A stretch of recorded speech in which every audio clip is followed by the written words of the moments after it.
안녕하세요. 명상 한모금입니다.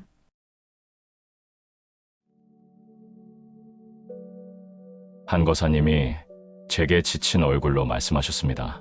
스님, 저는 열심히 삽니다. 착하게 살려고 노력합니다. 그런데 왜 복이 없을까요? 왜 자꾸 안 좋은 일만 생길까요? 제가 물었습니다. 거사님, 주변에 어떤 사람들이 있습니까? 누구와 함께 시간을 보내십니까? 거사님이 생각하시더니 답했습니다. 친구들이요, 직장 동료들이요. 제가 다시 물었습니다. 그 사람들은 어떤 사람들입니까?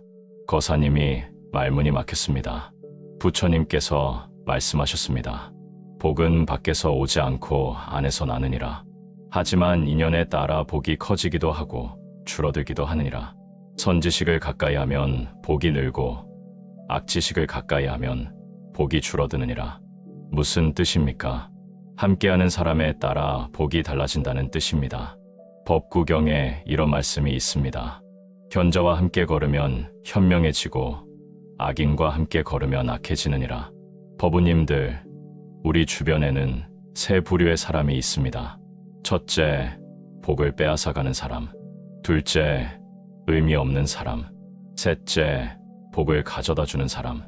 오늘 이 시간 이 세 부류를 분별하고 누구와 함께할지 선택하는 지혜를 말씀드리겠습니다. 먼저 복을 빼앗아가는 사람부터 알아야 합니다. 왜냐하면 피해야 하기 때문입니다. 복을 빼앗아가는 첫 번째 사람은 악지식입니다. 악지식이란 무엇입니까? 부처님께서 말씀하셨습니다. 악지식은 나를 타락시키는 사람이니라. 내 계를 무너뜨리고 내 수행을 방해하고 내 번뇌를 키우는 사람이니라. 법구경에 이런 말씀이 있습니다. 악인과 함께 걸으면 악해지느니라. 악지식을 멀리하라. 그것이 수행의 시작이니라. 악지식의 특징은 5가지입니다. 첫째, 나쁜 길로 인도합니다. 술 마시자, 도박하자, 놀자, 계를 어기게 합니다.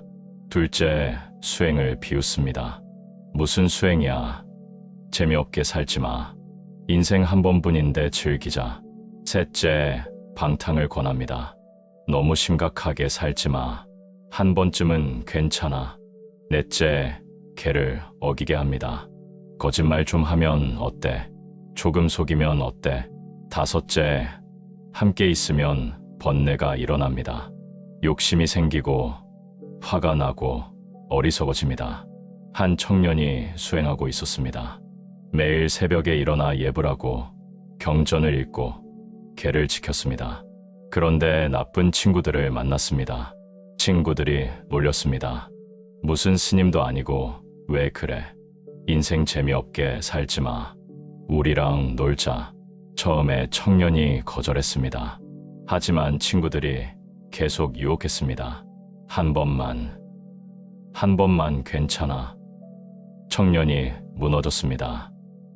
한 번 술을 마셨습니다. 한 번이 2번이 되고 2번이 10번이 되었습니다. 도박도 배웠습니다. 여색에도 빠졌습니다. 5년이 지났습니다. 청년은 폐인이 되어 있었습니다. 제게 왔을 때 눈물을 흘렸습니다. 스님, 나쁜 친구들이 저를 망쳤습니다. 제가 말씀드렸습니다. 청년, 부처님께서 말씀하셨습니다. 악지식을 멀리하는 것이 수행의 시작이니라. 법우님들, 이것이 악지식입니다. 악지식은 복을 빼앗아갑니다. 내 수행을 무너뜨리고 내 계를 깨뜨리고 내 인생을 망칩니다. 멀리하십시오. 복을 빼앗아가는 두 번째 사람은 탐욕스러운 사람입니다. 부처님께서 말씀하셨습니다. 탐욕은 모든 고통의 뿌리니라. 탐욕스러운 자를 가까이 하면 너도 탐욕스러워지느니라. 법구경에 이런 말씀이 있습니다. 탐욕 많은 자는 만족이 없고 만족 없는 자는 평화가 없느니라. 탐욕스러운 사람의 특징은 5가지입니다. 첫째, 항상 더 원합니다. 이것도 갖고 싶고 저것도 갖고 싶습니다. 끝이 없습니다. 둘째, 남의 것도 탐냅니다. 내 것만으로는 부족합니다. 남의 것까지 갖고 싶어 합니다. 셋째, 만족을 모릅니다. 아무리 많이 가져도 만족하지 못합니다. 넷째, 수단과 방법을 가리지 않습니다. 거짓말도 하고, 속이기도 하고, 훔치기도 합니다. 다섯째, 베풀지 않습니다. 자기 것만 챙기고 남을 돕지 않습니다. 한 보살님이 만족하며 살았습니다. 많지 않아도 감사했습니다. 있는 것으로 충분했습니다. 그런데 탐욕스러운 친구를 만났습니다. 친구가 계속 부추겼습니다. 더 벌어야 해. 더 가져야 해. 더 사야 해. 저것 봐. 좋지 않아. 이것도 사. 저것도 사. 보살님이 흔들리기 시작했습니다. 내 것이 부족해 보였습니다. 욕심이 생겼습니다. 빚을 내서 투자했습니다. 실패했습니다. 더 큰 빚을 냈습니다. 또 실패했습니다. 3년 후 보살님은 빚더미에 앉아 있었습니다. 제게 오셨을 때 후회의 눈물을 흘렸습니다. 스님, 탐욕스러운 사람이 제 복을 빼앗아갔습니다. 만족하며 살 때는 행복했는데 욕심을 부리니 불행해졌습니다. 법우님들, 이것이 탐욕스러운 사람입니다. 탐욕스러운 사람 곁에 있으면 나도 욕심이 생깁니다. 만족이 사라집니다. 복이 줄어듭니다. 멀리 하십시오. 복을 빼앗아가는 세 번째 사람은 화내는 사람입니다. 부처님께서 말씀하셨습니다. 분노는 마음을 태우는 불이니라. 분노하는 자를 가까이 하면 너도 분노하게 되느니라. 법구경에 이런 말씀이 있습니다. 분노는 자신을 먼저 해치느니라. 분노하는 자에게 복이 머물지 않느니라. 화내는 사람의 특징은 5가지입니다. 첫째, 작은 일에도 폭발합니다. 쉽게 화를 냅니다. 둘째, 남을 타찰합니다. 항상 남의 잘못을 찾습니다.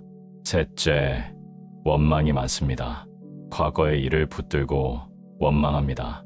넷째, 용서를 모릅니다. 작은 잘못도 용서하지 못합니다. 다섯째, 늘 불만입니다. 세상 모든 것이 불만입니다. 한거사님이 평화롭게 살았습니다. 마음이 고요했습니다. 화를 잘 내지 않았습니다. 그런데 화 많은 직장 상사를 만났습니다. 상사는 매일 욕했습니다. 작은 일에도 큰 소리로 화를 냈습니다. 거사님이 처음에는 참았습니다. 하지만 매일 화내는 모습을 보니 자신도 변했습니다. 점점 짜증이 늘었습니다. 집에 가서도 화를 냈습니다. 아내에게, 아이들에게 화를 냈습니다. 1년 후 거사님의 가정은 파탄났습니다. 아내와 싸우고 아이들과 멀어지고 건강도 나빠졌습니다. 제게 오셨습니다. 스님, 화내는 사람이 제 평화를 빼앗아갔습니다. 평화롭게 살 때는 행복했는데 화를 배우니 불행해졌습니다. 법우님들, 이것이 화내는 사람입니다. 화내는 사람 곁에 있으면 나도 짜증이 생깁니다. 평화가 사라집니다. 복이 도망갑니다. 멀리 하십시오. 복을 빼앗아가는 네 번째 사람은 게으른 사람입니다. 부처님께서 말씀하셨습니다. 게으름은 도둑이니라.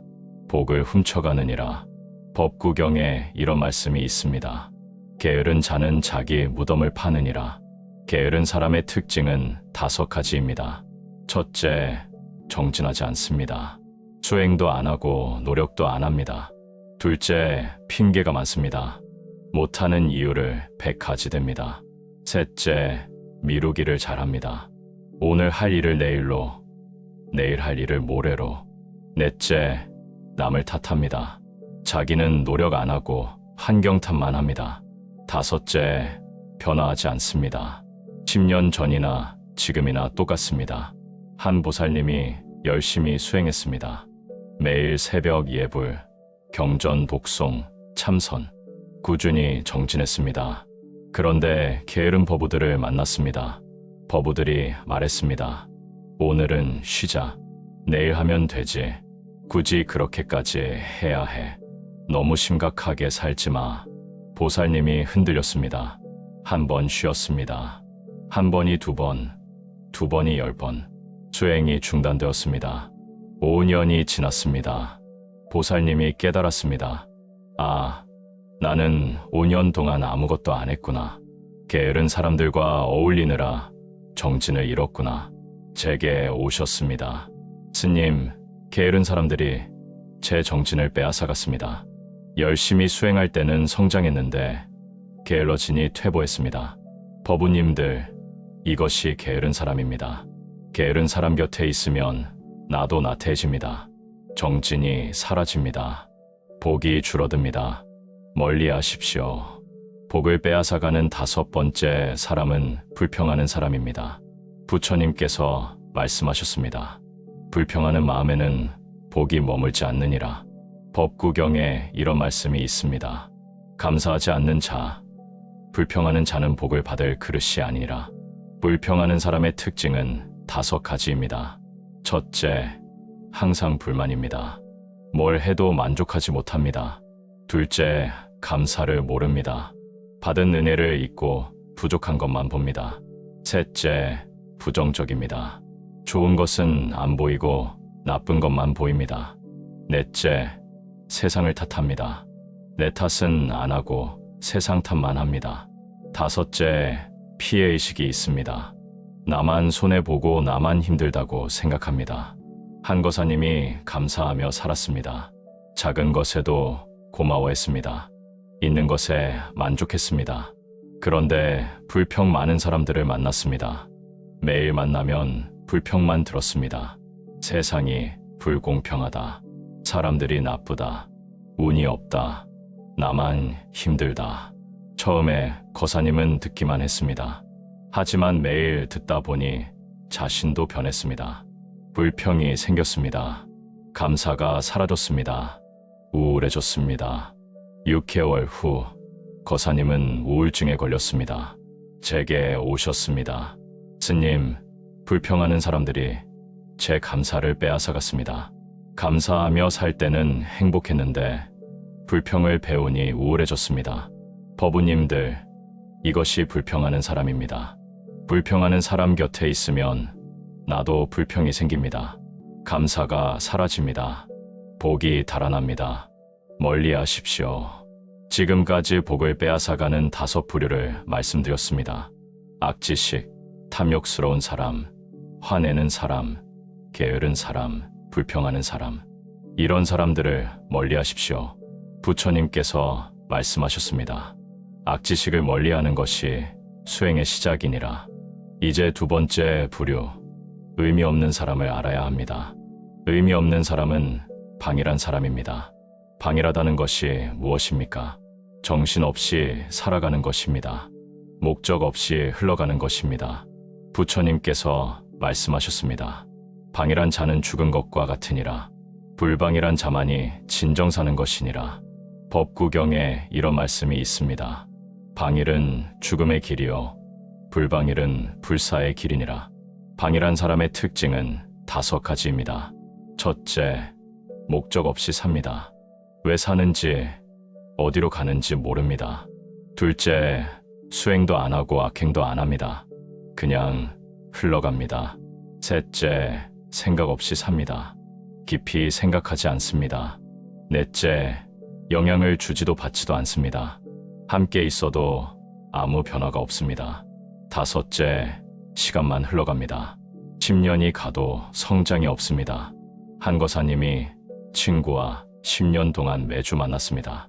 매주 토요일 저녁 술을 마시고 수다를 떨고 헤어졌습니다. 10년 동안 똑같은 패턴을 반복했습니다. 어느 날 거사님이 깨달았습니다. 아, 10년 동안 이 친구와 만났는데 아무것도 안 남았구나. 성장도 없고 깨달음도 없고 발전도 없구나. 그냥 시간만 흘러갔구나. 제게 오셨습니다. 스님, 10년을 허비했습니다. 의미 없는 사람과 의미 없는 시간을 보냈습니다. 제가 말씀드렸습니다. 거사님, 부처님께서 말씀하셨습니다. 방일한 자는 죽은 것과 같으니라. 의미 없는 인연을 정리하고 의미 있는 인연을 찾으십시오. 거사님이 용기를 냈습니다. 친구와의 만남을 줄였습니다. 대신 수행하는 법우들과 교류하기 시작했습니다.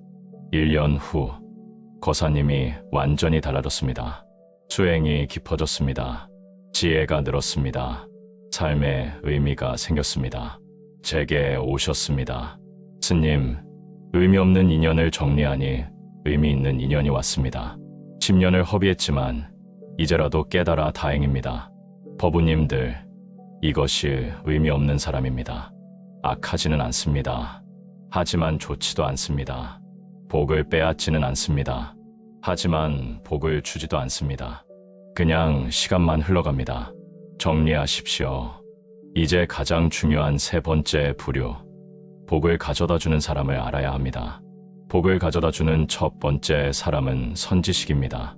선지식이란 무엇입니까? 부처님께서 말씀하셨습니다.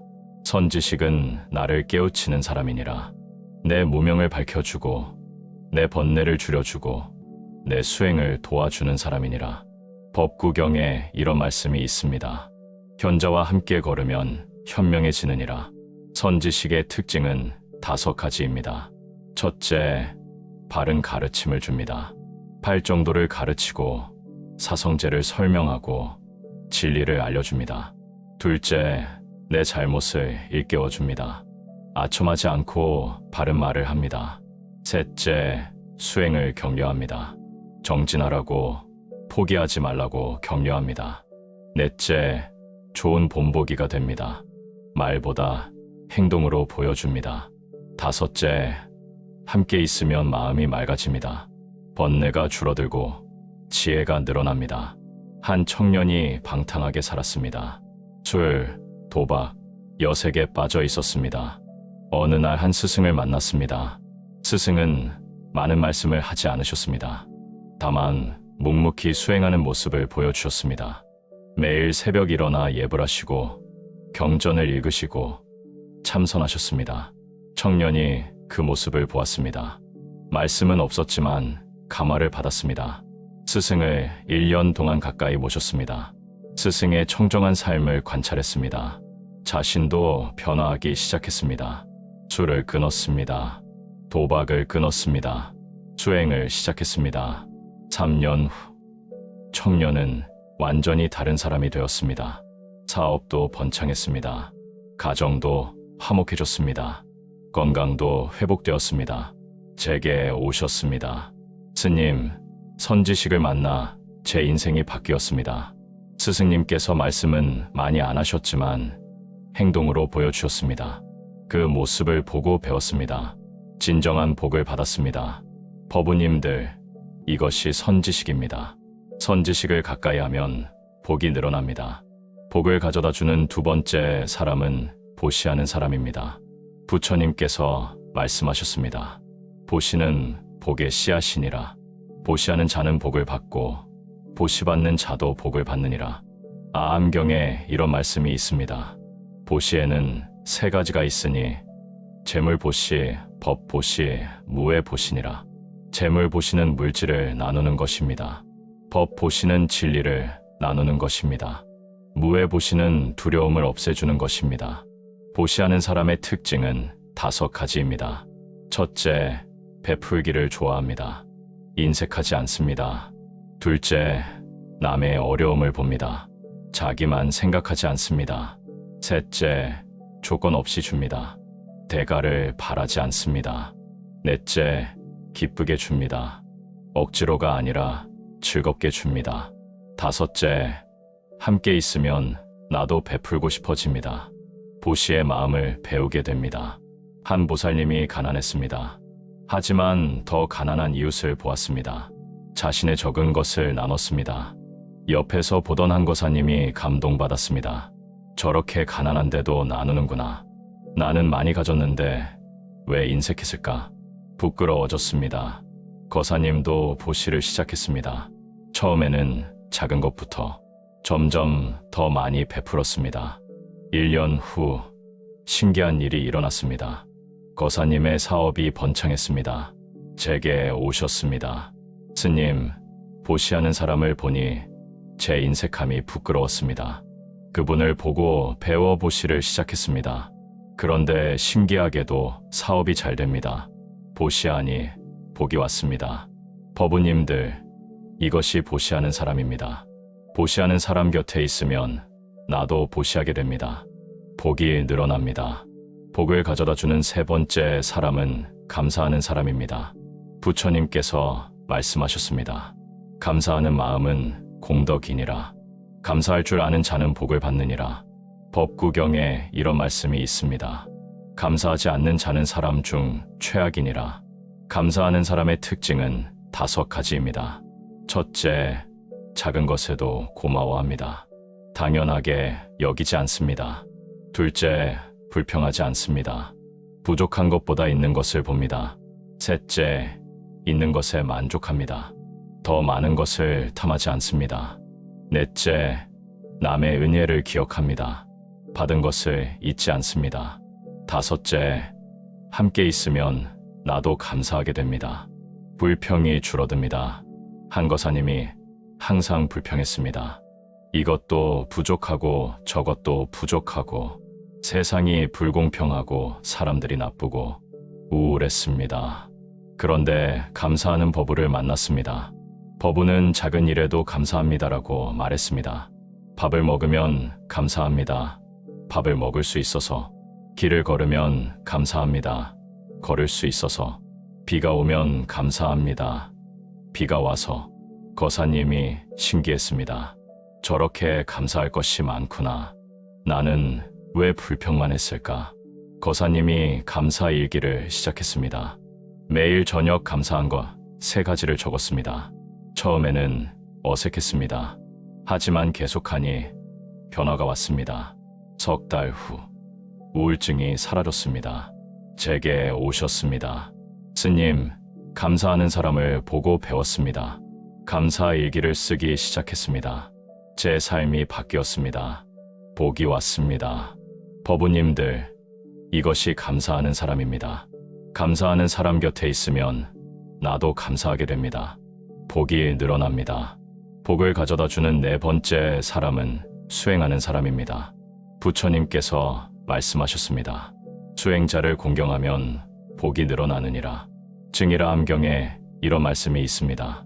수행자 한 사람을 공양하면 무량한 복을 받느니라. 수행하는 사람의 특징은 5가지입니다. 첫째, 계를 지킵니다. 5계를 철저히 지킵니다. 둘째, 정진합니다. 게으르지 않고 꾸준히 수행합니다. 셋째, 탐욕이 적습니다. 많이 가지려 하지 않습니다. 넷째, 화내지 않습니다. 마음이 고요합니다. 다섯째, 함께 있으면 마음이 고요해집니다.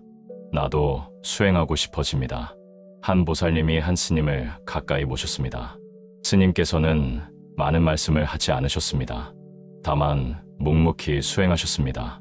매일 새벽 예불, 경전 복송, 참선. 보살님이 그 모습을 보았습니다. 말씀은 없었지만 감화를 받았습니다. 보살님도 수행을 시작했습니다. 처음에는 어려웠습니다. 하지만 스님의 모습을 보며 계속했습니다. 5년이 지났습니다. 보살님이 완전히 달라졌습니다. 마음이 고요해졌습니다. 번뇌가 줄어들었습니다. 제게 오셨습니다. 스님, 수행하는 분을 가까이 하니 저도 수행자가 되었습니다. 말씀보다 모습이 더 큰 가르침이었습니다. 복을 받았습니다. 법우님들, 이것이 수행하는 사람입니다. 수행하는 사람 곁에 있으면 나도 수행하게 됩니다. 복이 늘어납니다. 복을 가져다 주는 5번째 사람은 지혜로운 사람입니다. 부처님께서 말씀하셨습니다. 지혜로운 자를 가까이 하면 지혜가 늘어나느니라. 법구경에 이런 말씀이 있습니다. 어리석은 자는 100년을 살아도 지혜가 없고 지혜로운 자는 하루를 살아도 가치가 있느니라. 지혜로운 사람의 특징은 5가지입니다. 첫째, 분별력이 있습니다. 옳고 그름을 잘 압니다. 둘째, 인과를 압니다. 원인과 결과를 꿰뚫어 봅니다. 셋째, 집착이 적습니다. 붙들지 않습니다. 넷째, 중도를 압니다. 한쪽으로 치우치지 않습니다. 다섯째, 말이 적고 생각이 깊습니다. 깊이 궁리합니다. 한 거사님이 어리석은 결정을 반복했습니다. 사업도 실패하고 투자도 실패하고 관계도 실패했습니다. 왜 그런지 몰랐습니다. 그런데 지혜로운 버부를 만났습니다. 버부에게 조언을 구했습니다. 버부는 인과를 설명해 주었습니다. 이런 원인이 있으면 이런 결과가 나옵니다. 거사님이 그 원인을 만들었으니 그 결과를 받은 것입니다. 거사님이 깨달았습니다. 아, 그래서 그랬구나. 내가 어리석었구나. 원인을 바꾸기 시작했습니다. 현명한 선택을 하기 시작했습니다. 1년 후 결과가 달라졌습니다. 사업도 성공하고 투자도 성공하고 관계도 좋아졌습니다. 제게 오셨습니다. 스님, 지혜로운 분을 만나 제 어리석음이 줄어들었습니다. 인과를 배우고 분별력을 배우고 중도를 배웠습니다. 복을 받았습니다. 버부님들, 이것이 지혜로운 사람입니다. 지혜로운 사람 곁에 있으면 나도 지혜로워집니다. 복이 늘어납니다. 지금까지 세 부류의 사람을 말씀드렸습니다. 복을 빼앗아가는 사람 5가지, 악지식, 탐욕스러운 사람, 화내는 사람, 게으른 사람, 불평하는 사람, 의미 없는 사람 1가지, 방일한 사람, 복을 가져다주는 사람 5가지, 선지식, 보시하는 사람, 감사하는 사람, 수행하는 사람, 지혜로운 사람. 그렇다면 어떻게 분별할까요? 5가지의 방법이 있습니다. 첫째, 함께 있을 때 마음 상태를 보십시오. 평화롭습니까? 번뇌가 일어납니까? 평화로우면 복을 가져다 주는 사람입니다. 번뇌가 일어나면 복을 빼앗아가는 사람입니다. 둘째, 헤어진 후 기분을 보십시오. 맑습니까? 탁합니까? 맑으면 복을 가져다 주는 사람입니다. 탁하면 복을 빼앗아가는 사람입니다. 셋째, 내 수행이 늘어나는지 줄어드는지 보십시오. 늘어나면 복을 가져다 주는 사람입니다. 줄어들면 복을 빼앗아가는 사람입니다. 넷째, 내 개가 견고해지는지 무너지는지 보십시오. 견고해지면 복을 가져다 주는 사람입니다. 무너지면 복을 빼앗아가는 사람입니다. 다섯째, 지혜가 늘어나는지 어리석음이 늘어나는지 보십시오. 지혜가 늘어나면 복을 가져다 주는 사람입니다. 어리석음이 늘어나면 복을 빼앗아가는 사람입니다. 이 5가지로 분별하십시오. 또 다른 사례를 말씀드리겠습니다. 한 보살님이 나쁜 친구들의 유혹을 받았습니다. 처음에는 흔들렸습니다. 한 번쯤은 괜찮아. 너무 심각하게 살지 마. 하지만 부처님 말씀을 기억했습니다. 악지식을 멀리하라. 용기를 내어 거절했습니다. 친구들이 서운해했습니다. 하지만 보살님은 확고했습니다. 대신 수행하는 버부들과 교류했습니다. 10년이 지났습니다. 옛 친구들의 소식을 들었습니다. 다들 망가져 있었습니다. 술, 도박, 빚, 가정 파탄. 보살님은 평화롭게 수행하고 있었습니다. 제게 오셨습니다. 스님, 악지식을 멀리해서 복을 지켰습니다. 선지식을 가까이에서 복을 받았습니다. 부처님 말씀대로 하니 인생이 바뀌었습니다. 버부님들, 복의 근원은 어디 있습니까? 부처님께서 말씀하셨습니다. 복은 밖에서 오지 않고 안에서 나느니라. 선업을 짓는 자에게 복이 따르느니라. 무슨 뜻입니까? 복의 근원은 결국 자기 안에 있다는 뜻입니다. 내가 선업을 지으면 복이 옵니다. 하지만 인연이 중요합니다. 좋은 인연은 복을 키웁니다. 나쁜 인연은 복을 줄입니다. 화엄경에 이런 말씀이 있습니다. 인연 따라 과보가 다르니라. 무슨 뜻입니까? 같은 선업을 지어도 인연에 따라 결과가 다르다는 뜻입니다. 선지식과 함께하면 작은 선업도 큰 복이 됩니다. 악지식과 함께하면 큰 선업도 작은 복이 됩니다. 그러므로 선택하십시오. 선지식과 함께하십시오.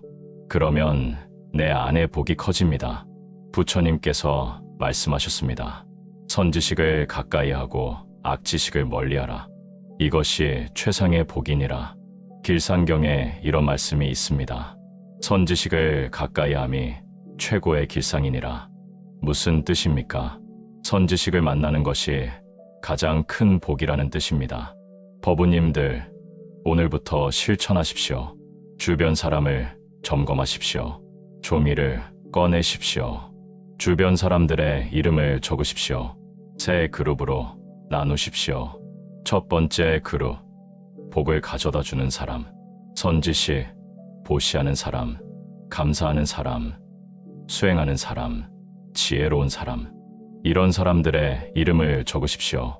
두 번째 그룹, 복을 빼앗아가는 사람, 악지식, 탐욕스러운 사람, 화내는 사람, 게으른 사람, 불평하는 사람, 이런 사람들의 이름을 적으십시오.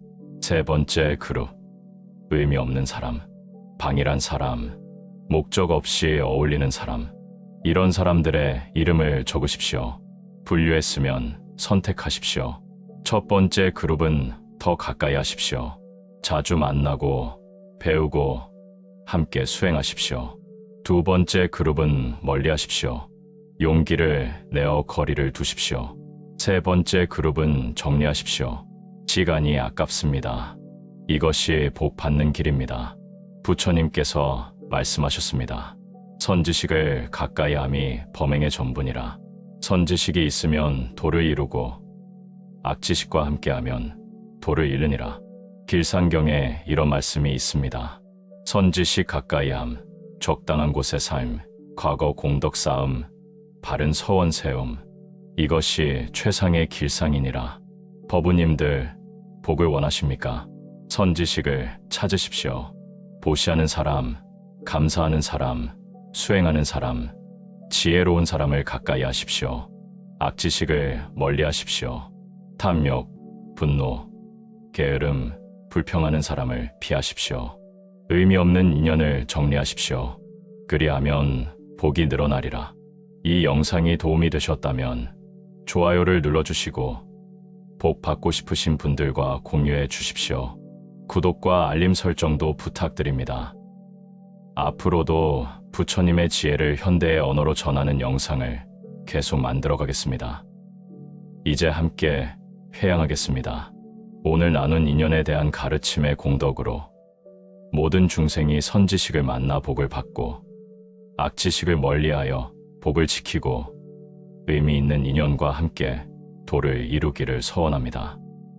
악지식, 탐욕, 분노, 게으름, 불평하는 사람을 멀리하고 선지식, 보시, 감사, 수행, 지혜로운 사람을 가까이하여 복이 늘어나고 도를 성취하기를 소원합니다. 모든 법우님들과 그 가족들이 건강하시고 하시는 일마다 성취되시기를 기도합니다.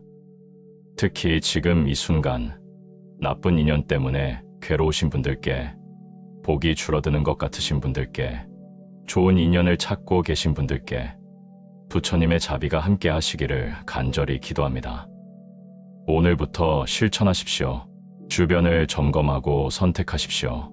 선지식을 가까이 하고 악지식을 멀리 하십시오.